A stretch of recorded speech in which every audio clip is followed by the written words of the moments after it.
One of the things I wanted to do on this channel is just go back to something I want to do. Just go back and yap and talk to you about things I want to talk about. There's a lot I want to yap to.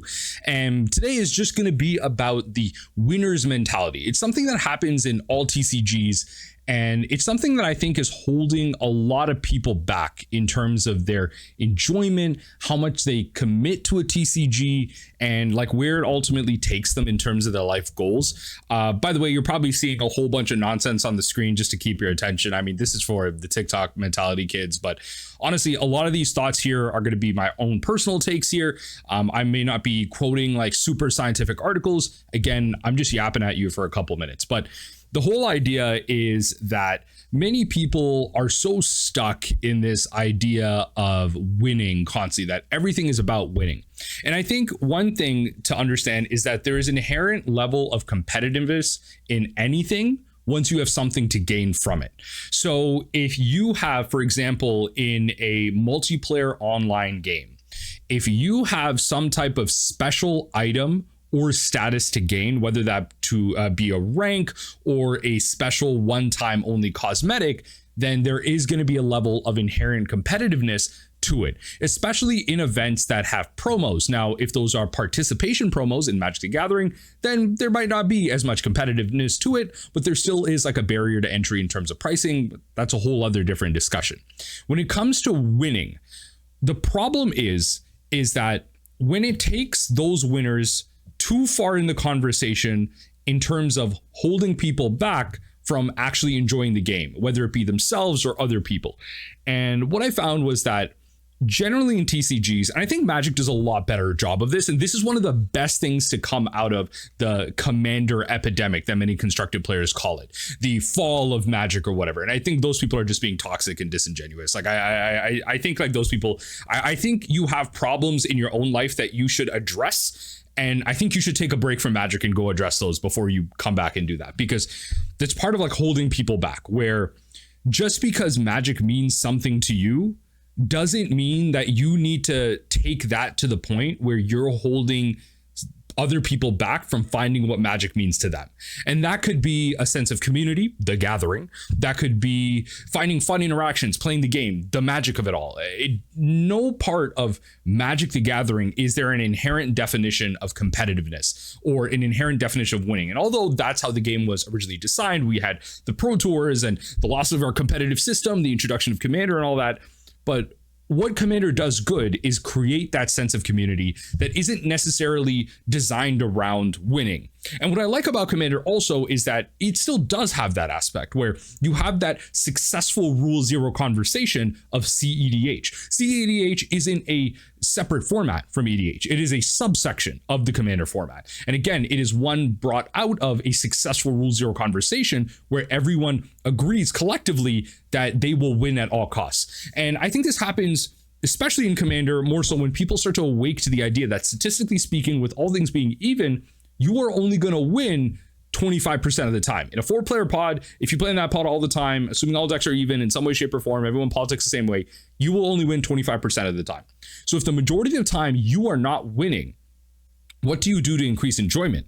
Because winning at the end of the day, or positive outcomes, overcoming other people, is still a sense of positiveness for a lot of people. It's a dopamine rush. Getting that big play, countering that big spell, untapping and winning the game is still a big thing for a lot of people. And part of that is like goal setting, right? Like it's, what do you want out of your interactions when you wake up every morning? When you brush your teeth, you hopefully shower and do all the things that you should be doing in life and get yourself straight. You go to the LGS and you find yourself a goal. That goal, in my opinion, shouldn't just be about winning the game. Because once you start goal setting, in the sense that today I built a new deck and I built it around this combo. I'm going to get this combo off. And if that doesn't win you the game, sure, but you got the combo off, right? And that's a positive experience. Like, hey, I built this deck. You know, I'm super excited about something. Let's see how things align up. And it's like, oh, you ended up winning, but gotta admit that combo was pretty sweet. And everyone's like, yeah, you know what? It was really cool. We had to do this like specific thing to try and beat it, but we got there. You're like, yeah, you know what? That's fair. And then you can adapt from there and then create new goals, right? Every time you get into a practice session, whether that be with sports or competitive games or something, a lot of times it's about goal setting, right? Like if you're learning, for example, a sport for the first time, maybe you're, let's say, for example, basketball, a sport that I'm more familiar with. with. Maybe part of the thing that you're going to improve on at your time at the gym is going to be going and practicing your free throws. Because you can't improve at everything. You can't improve at, your layups, your 3-point shooting, your consistency off the pick and roll, or you can't work on your defensive play without the team. You can't work on your push off and your landing for injury prevention. You can't do all of that at once. You have to pick a specific thing before you ultimately get to the goal of winning one game. And then when you win one game, you then go to, if you're in the NBA, you go to winning the NBA finals or whatever it is, right? So it's all about goal setting.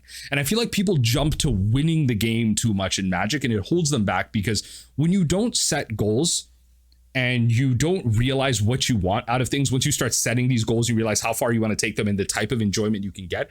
It leads to this, in a lot of ways, toxic positivity and toxic negativity, where a lot of people are down in the dumps. They're like, oh my Lord, like I can't qualify my RCQs. I'm just not making the right decisions. I'm not doing this. I'm not doing that. And, firstly, statistically speaking, you're not even playing the best deck. So if you want to increase your odds, your tier 3 rogue deck with sideboarding decisions isn't going to get you there. First, you have to statistically play the correct thing. You have to, unfortunately in sports, sometimes it's just about having the right build. You're not going to be 5-4 and in the NBA. That's just the truth of the matter. So you have to goal set and do other things. Like maybe I just want to be good in a local league that I'm in. Maybe I just want to be able to dunk at 5-4 or something, like goal set, find your way to be happy. And even with that toxic positivity part of it, where a lot of people are in this, like, at least I did this, at least I did that. And part of that is also like, it's like settling for less, because I think people don't achieve the ultimate goal and they settle for less. And that's not the point. It's not like, oh, at least I did this. No.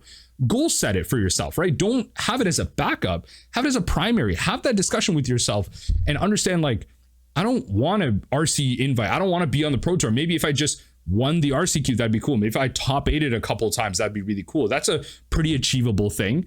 And so these are the type of things that I think can lead to better outcomes for people and better mentalities when it comes to playing Magic and just better interactions overall. I think a lot of people have a lot of negative interactions when it comes to Magic competitively or outside, and they bring it into their games and their interactions with other people, whether that be being standoffish in the 1v1 game or just being really salty in a commander game. I think a lot of people bring their outside problems into the game, and that's a whole separate discussion, but specifically around winning. They may not have won their last 1v1 games. They come in around 2 salty. They're like, I lost round 1. Even if I push to top 8, I'm out of contention for winning the whole thing. But even if I get close to top 8, I'm not going to get to top 8 because of my breakers now. So I have to win everything. And they put all this pressure on themselves instead of saying, I've entered this tournament, and maybe this is their first tournament of the season, maybe their first RCQ of the season, and they don't goal set. They don't say, hey, I just want to improve this deck. I'm going to go 4-2. I'm going to try and go top 16, find something achievable. If I get top 8, even better, right? And you go through a goal of like, I want to try and consistently win the game 1 against this matchup. I want to try and consistently win the game 2 versus this matchup. And you try to improve your matchups, because ultimately, when it comes to playing up against a spread of so many decks in, let's say, a modern game, right? If you're looking at the top of the metagame, Boros Energy, Modern Eldrazi, Dimir mid-range control, whatever flavor of Dimir you're up against, whether it be Murktide or Kaido based, you pick these decks and you try and improve your matchups versus them as like a step. And then you say, okay, I'm really good in this matchup. Now in the next RCQ, I actually did top 16. I'm going to try and go for top 8, but really my goal here is to, I know there's going to be a lot of Boros Energy I see. So how do I improve that matchup? I'm going to try and do good in that matchup. And so these are the type of small goal setting things you can do to create better outcomes for yourself and better levels of positivity, where you don't have that toxic negativity of, oh my God, this is so bad. I'm so bad at this game. I suck. I need to quit. Or the toxic positivity part of it, where you're like, oh, well, at least I came, I guess. At least I did okay. No, it shouldn't be an at least. That should be part of your goal setting. You should say, you know what? I actually did top 16, and that's pretty good. It's all about how you view that lens. And ultimately, if you don't meet that goal, that's okay, because you created a goal that's now achievable. It's what we call SMART goals, right? So look that acronym up, like SMART goals, something that is measurable, something that you can achieve, something that is repeatable, and something that you can achieve for because there are multiple instances of it. Because if you put yourself down into these silos where it's like very one or nothing, like all or nothing, then you are going to lead yourself to a lot of disappointment. And there are a couple of things in life that are like that. You can only write there's certain exams throughout the school years that you can only write once. You can only get in 100 on one time. If you get like a 95, then that's your mark. But, you know, even things ultimately like, you know, your MCAT, your DAT, your LSAT, whatever, like these type of exams that people put so much effort into, you can write multiple times and it is an effort. But if your goal is ultimately to become a doctor, a lawyer, whatever, you know, and this is outside of Magic, if your goal is to become a Pro Tour competitor, Magic Worlds, whatever, then you have to goal set. You have to get there over years. You have to spend the resources. You have to take small steps. It can't just be, I'm going to become a MTG Worlds competitor. I'm going to join the Pro Tour this year versus last year. That wasn't even your goal. You have to start off slow. And there are the Cinderella stories out there. It's just, I implore you to make goal setting decisions and have better outcomes for yourself, because I see so many of my friends and I see so many family members in and outside of Magic that have so much of their mental health tied to something like that.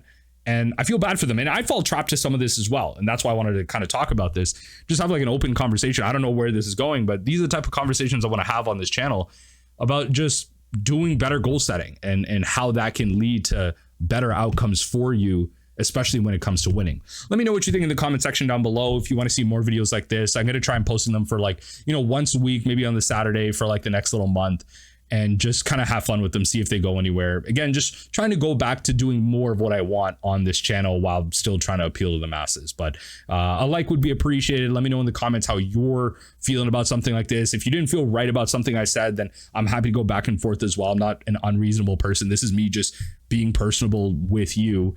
So let me know what you think in the comment section down below about winning and goal setting in life and in Magic.